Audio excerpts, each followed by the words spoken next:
Sir ఇప్పుడు చూస్తున్నట్టయితే చంద్రబాబు నాయుడు గారు కొన్ని అంటే కుప్పం టూర్‌లో ఉన్నారు. 2 రోజుల పర్యటనలో ఉన్నారు. అక్కడ ప్రజలను ఉద్దేశించి అంటే మాట్లాడుతూ జగన్మోహన్ రెడ్డి గారి మీద కొన్ని హెలికాప్టర్ పంచులేయడం జరిగింది. సో, అవి ఏంటి అసలు ఎందుకలా మాట్లాడాల్సొచ్చింది? సో, తెలుగుదేశం పార్టీ జాతీయ అధ్యక్షుడు చంద్రబాబు నాయుడు ఎప్పుడు కూడా పంచులేయటాలు, లేదంటే జోవియల్‌గా మాట్లాడటాలు, నవ్వించటాలు, లేదు. నవ్వడాలు ఇలాంటివి ఉండవు. అవును. ఎప్పుడు కూడా విధానపరమైన అంశాల మీద చాలా సీరియస్‌గా చర్చిస్తూ ఉంటాడు. హ్మ్. కానీ కుప్పం టూర్‌కి వెళ్ళినటువంటి ఆయన ఇప్పుడు ప్రస్తుతం కుప్పం టూర్‌లో ఉన్నారు. మంగళవారం, బుధవారం, సోమవారం కూడా ఉంటుంది. సో, ఆయన కుప్పం టూర్‌లో ఉన్నటువంటి క్రమంలో కుప్పానికి వెళ్ళి అక్కడ ప్రజలను ఉద్దేశించి మాట్లాడుతూ కొన్ని సెటైర్లు వేశారు జగన్మోహన్ రెడ్డి మీద. అది కూడా హెలికాప్టర్లు సెటైర్లు వేశారు. ఎందుకు హెలికాప్టర్ సెటైర్లు వేశారు అని అంటే, యాక్చువల్గా ఇటీవల కాలంలో కుప్పం వెళ్ళారు జగన్మోహన్ రెడ్డి. వెళ్ళి అక్కడ అందరినీ నీళ్ళు కుప్పంకి ఇస్తున్నానని చెప్పేసి ఆయన ఒక ప్రారంభోత్సవం చేశారు. ప్రారంభోత్సవం చేసిన తర్వాత అది జస్ట్ ఉత్తుత్తి బ్యాంకు ఏర్పాటు చేసిన సినిమాల్లో ఏర్పాటు చేసినట్టు అక్కడ నీళ్ళు వచ్చినట్టు ఒక సెట్టింగ్ వేసేసి వాటిని కెనాల్లో పెట్టేసి ఓపెన్ చేయించేసి పంపించారు. పంపించగానే అక్కడ ఉండేటువంటి వాటిని తీసుకెళ్ళిపోయారు. బట్ నీళ్ళు అయితే రాలేదు ఆ బ్రాంచ్ కెనాల్కి. ఆ విషయాన్ని సోషల్ మీడియాలో ఫోటోలతో సహా వైరల్ చేశారు. అక్కడ ఉండేటువంటి స్థానికులే వైరల్ చేశారు.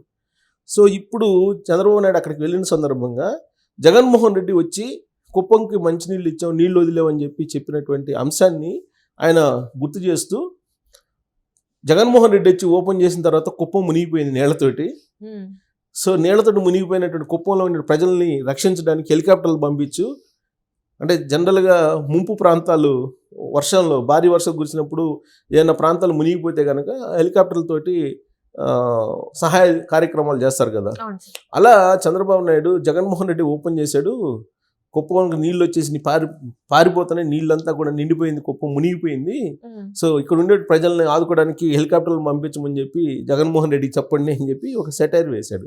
కారణం ఏంటంటే, యాక్చువల్గా హంద్రీ నీవా ప్రాజెక్టు ఎప్పటి నుంచో జరుగుతుంది. అది అసలు కుప్పం బ్రాంచ్ కెనాల్ని చంద్రబాబు నాయుడు టైంలోనే అది 90% చేశారు.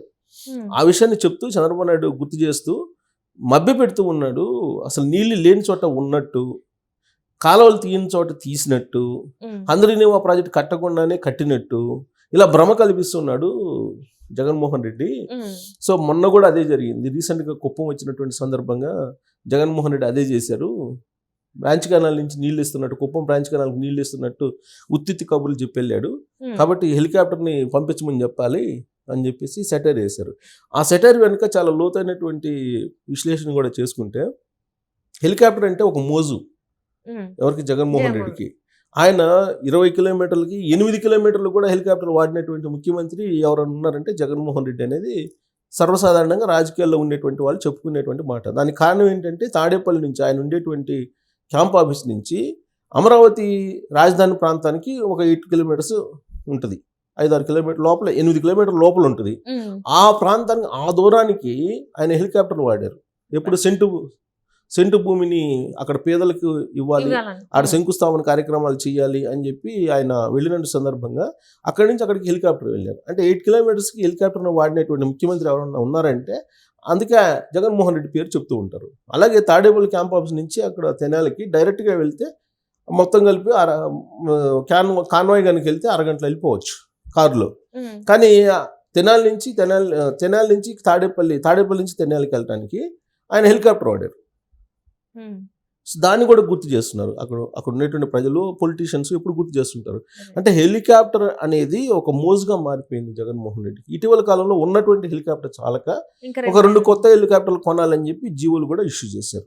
ఆ విషయాన్ని అఫీషియల్గా కూడా చెప్పారు. ఒకటేమో వైజాగ్లో పెట్టాలి హెలికాప్టర్, ఇంకోటేమో గన్నవరంలో పెట్టాలి. పాతది ఉంది కాబట్టి పాతది అది మరి ఎవరికైనా ఇస్తారో తెలియదు, సలహాదారులకి మనకు తెలియదు. బట్ 3 హెలికాప్టర్ ఆల్రెడీ ఒకటి ఉంది, ఇంకొక 2 కావాలి అని చెప్పి హెలికాప్టర్లు కొను. అంటే హెలికాప్టర్లు, ప్రత్యేక విమానాలు, వీటి మీద మోజు ఎక్కువైపోయింది జగన్మోహన్ రెడ్డికి అనేటువంటి ఆలోచనని ప్రజలకు చెప్పడానికి బహుశా చంద్రబాబు నాయుడు ఆ సెటైర్ కుప్పం వేదికగా ప్రజలను ఉద్దేశించి అక్కడ పాల్గొన్నటువంటి వాళ్ళని మాట్లాడినటువంటి మాటలుగా మనం తీసుకోవచ్చు. సో దాంట్లో అంత అంతరార్థం ఉంది. అందుకే చంద్రబాబు నాయుడు ఏదన్నా మాట్లాడితే దాంట్లో చాలా అర్థం పరమార్థం చాలా ఉంటుంది. ఇప్పుడు అక్కడేమో కుప్పం కెనాల్కు సంబంధించి నీళ్లు ఇవ్వకుండా ఇచ్చినట్టు క్రియేట్ చేశారు అని చెప్పడానికి హెలికాప్టర్ తీసుకురండి, ఇక్కడ నీళ్ళని మునిగిపోతాయి, సహాయ కార్యక్రమాలు చేయడానికి హెలికాప్టర్ పంపించమని చెప్పండి జగన్మోహన్ రెడ్డి కానీ.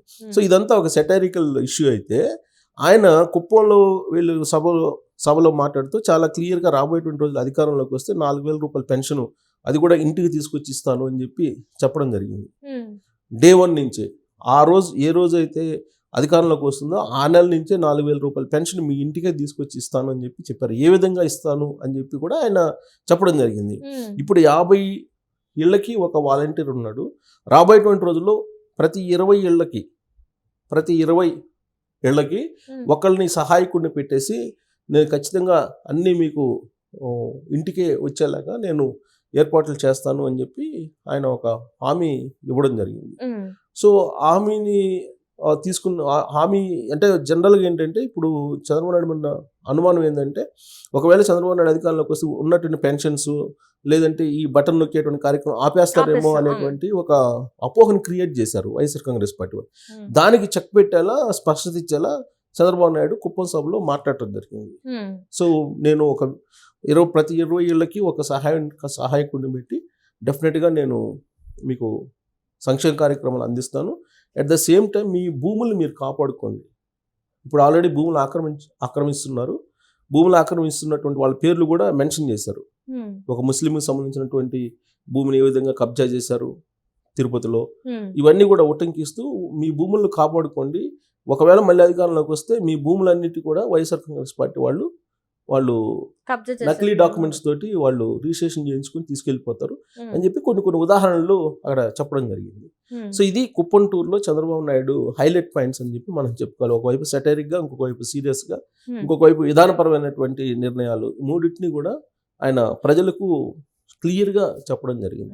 అంటే ఇక్కడ చూస్తున్నట్టయితే సార్, ఇప్పుడు ఏదైతే జగన్ గారి ప్రభుత్వంలో వాలంటీర్ వ్యవస్థని వ్యతిరేకించిన వాళ్ళే చాలా ఎక్కువ మంది, అందులో మనం చూసాం పవన్ కళ్యాణ్ గారు ఎంత వ్యతిరేకిస్తారు. కానీ ఇప్పుడు మళ్ళీ మన బాబు గారు మాట్లాడుతుంటే మరి దీన్ని ప్రజలు ఆహ్వానిస్తారంటారా? వాలంటీర్ వ్యవస్థని తీసేయమని చెప్పట్లేదు. ఎవరైతే జగన్మోహన్ రెడ్డి మనుషుల్లాగా వ్యవహరిస్తున్నారో, జగన్మోహన్ రెడ్డికి సంబంధించి వైఎస్ఆర్ కాంగ్రెస్ పార్టీ కార్యకర్తలాగా వ్యవహరిస్తుంటారో వాళ్ళని వ్యతిరేకించారు చంద్రబాబు నాయుడు కానీ తెలుగుదేశం పార్టీ కానీ. వాలంటీర్ని వ్యతిరేకించాలి, వాలంటీర్ వ్యవస్థను కూడా వ్యతిరేకించాలి. ఎందుకంటే అంతకుముందు జన్మభూమి కమిటీలు పెట్టారు తెలుగుదేశం పార్టీ అధికారంలో ఉన్నప్పుడు. దాని ఎన్హాన్స్డ్ సిస్టమే వాలంటీర్ల వ్యవస్థ. దానికన్నా కూడా సొఫిస్టికేటెడ్ సిస్టమ్ తీసుకొస్తాను, 4,000 రూపాయలు పెన్షన్తో పాటు సంక్షేమ పథకాలు అందిస్తానని చెప్పి చాలా క్లారిటీ ఇచ్చారు కుప్పం సభలో. కాబట్టి అలాంటి అపోహల్ని తొలగిస్తూ కుప్పంలో సెటైరిక్గా ఈ హెలికాప్టర్ సెటైర్ని వేయటం జరిగింది. అంటే ఎప్పుడు చూసినా కూడా సీరియస్గా ఉండే ఒక చంద్రబాబు నాయుడు గారు ఇప్పుడు ఇలా మాట్లాడుతున్నారంటే ఖచ్చితంగా గెలుస్తారనే ధీమాతోనే ఉన్నారనుకోవచ్చా సార్? 100%. ఆయన చెప్తున్నాడు కదా, 400+ దేశంలో 140+ రాష్ట్రంలో అని చెప్తున్నాడు. 140 కూడా 160 అంటున్నాడుగా. 160 స్లోగన్ తోటి వెళ్తున్నాడు. వైనాట్ పులివెందుల అనేటువంటి ఈక్వేషన్లో ఆయన వెళ్తున్నాడుగా ప్రచారం. Right sir, right. Thank you so much sir. Thank you.